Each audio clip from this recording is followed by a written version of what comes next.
Hey there, and welcome to Doing Things Dan's Way. So this weekend we're out camping, we're out at a lake, and I thought for fun, let's bring along this AllPowers unit and see how long one of these units, which has a 1 kilowatt hour battery in it, how long will it last powering the trailer? That trailer has the typical lead acid up front, and that battery, of course, will be able to provide the 12 volts to run the lights. If you have a 12 volt fridge, it'll run that sort of thing. In my case, I have a normal fridge that's only 120 volts, so I need AC power. This video is going to be talking about, okay, how long did this battery last for me? What was the pros and the cons, and what would be the gotchas if you were thinking of doing something like this, and just kind of how well does something like this perform when you're out camping. So if you want to watch that, don't go away. This is Doing Things Dan's Way.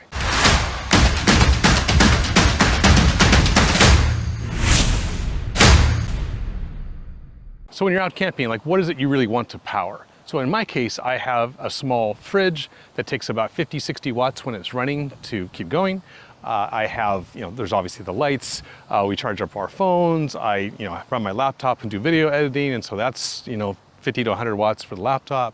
Those are all the kind of loads that I have. And this one unit here is good for 1 kilowatt hour. So 1,000 watts for 1 hour, or you can think of it as I could run 100 watts for 10 hours. So roughly speaking, that's kind of how you can think of the math. Now running a fridge, the fridge is like 50 watts. So, but it doesn't run continuously. It runs for a few minutes and then it's off for 15, 20 minutes, depending on what's going on. And so the fridge can actually last quite a while on a unit like this. I haven't done an exclusive test with just the fridge running, but I would expect easily to get a couple of days of power if that was the only thing running. Now, of course, that's not the only thing running. We're charging our phones on it. This thing has wireless charging on the top. I can just set my phone here and it charges. It's got USB, so I can run the laptop from it. And of course, it has 4 AC power outlets. So I plugged the whole trailer into it. So results-wise, this worked fairly well for a period of time. And we're talking like a day. With only 1 kilowatt hour of battery, you're gonna burn that down. So if you have sunny conditions, you can recharge a system like this with solar. This unit is actually quite good at accepting solar. It'll do like 600 watts of input from a solar connector, which means you can buy as many as 3 of their 200 watt panel, like foldable panel systems. I'll show you one of those being set up here in a minute. Let's say 600 watts of panel, or even just a 200 watt panel. You're really only gonna get maybe 2/3 of that, maybe 150 watts, 170 watts, unless you just have really, really ideal conditions, which would be clear, cold, full sun conditions with the sun high in the sky, which is not a common set of parameters, honestly. Yes, you can recharge a battery like this in maybe 5 hours of full sun, 5 or 6 hours, but you're also using it during that time frame. So it may feel good to like have a lot of battery, although in all honesty, having more solar than you might expect is actually the better way to go, because you want the ability to recharge unless you're just going like overnight. If you're going just overnight, then don't worry about recharging it. You're just gonna use it and it'll be done the next day, let's say. But of course, this is 1,000 watts of battery. This is expandable, so let me show you that.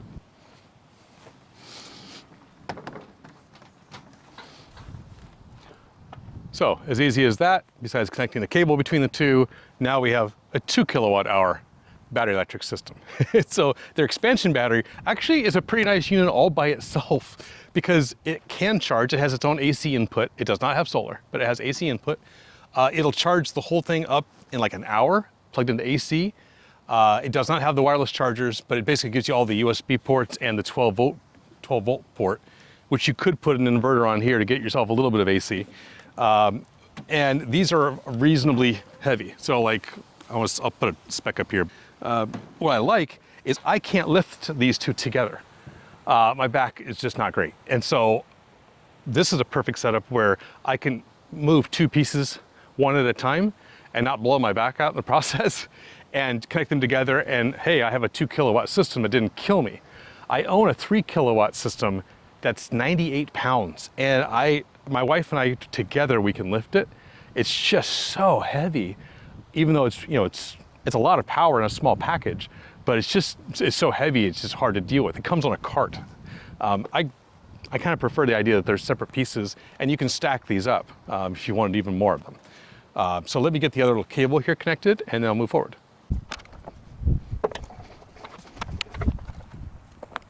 Okay, so that's all there is to it, to connect the two together. And the displays themselves will say what the state of charge is, as well as what the power in and power out is.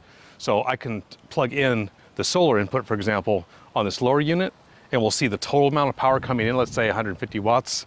And then up here, we'll see 75 watts coming in because it's transferring half of that power up to this unit. Same thing if I plug in AC.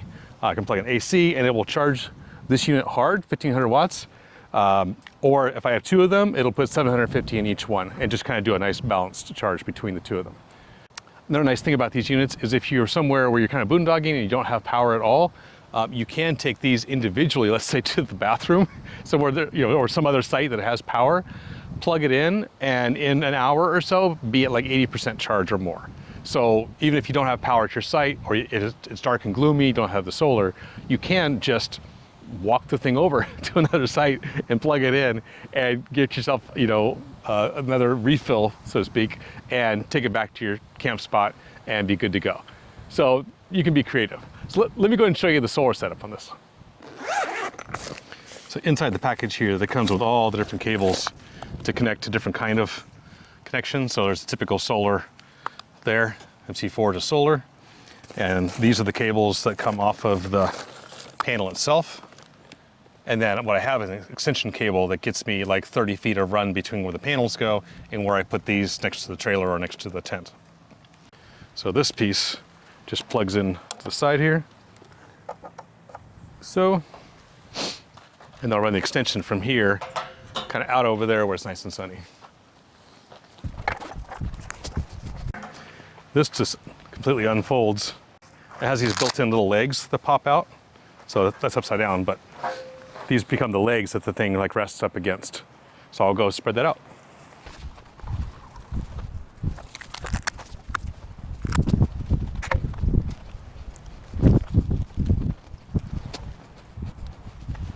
Okay, so now that we're connected, let's take a look at the screen and see what we're getting. Okay, so if you look at it now, we're at 51% state of charge. We're taking in 168 watts from the panels over there in the sun. And we have 0 watts of output because we're not outputting anything. And so that's kind of how simple the solar arrangement is. And the trick, of course, is to keep that in the sun. But even when it's cloudy, you're still going to get, 30, 40, 50 watts out of it. So you're getting something, which is great. But even if I'm getting this 175 watts right now, if I'm actively using anywhere close to that much, this isn't really going to charge up. It's just kind of be steady state between running the fridge and running other loads. So you do have to keep in mind the idea that you need to have enough solar to overcome both what you need plus what you are going to need overnight. So you can get, as many as like 3 of these arrays and kind of stack them up and put them all in parallel together and power this thing with multiple solar panels, and that'll, double or triple this number. Right now it's showing, let's say 136 watts, 145 watts. It's jumping all over because if you look at my clouds, it's kind of sporadic clouds around. So there's a cloud going over right now that's just kind of dropping the power down, and you can see it. It's coming down 100, 97, 95. So it's going to be all over the place when the sun is coming and going. But it does respond immediately to what the sun is doing, which is awesome. So that is the AllPowers system here. Of course, they do have bigger systems that are meant for like whole home. And of course, I'll put links down below for these, and I do have a coupon code for 10% off if you look in the description for that. If you have any questions, hit me up in the comments below. I answer every question people put on my videos. And of course, I got some other videos here that you can click on of content like this, where I've actually done this powering my home, the critical loads there. We talk about that discussion as well, and some other things. Smash on my face and subscribe. Until next time, guys, be blessed knowing God loves you.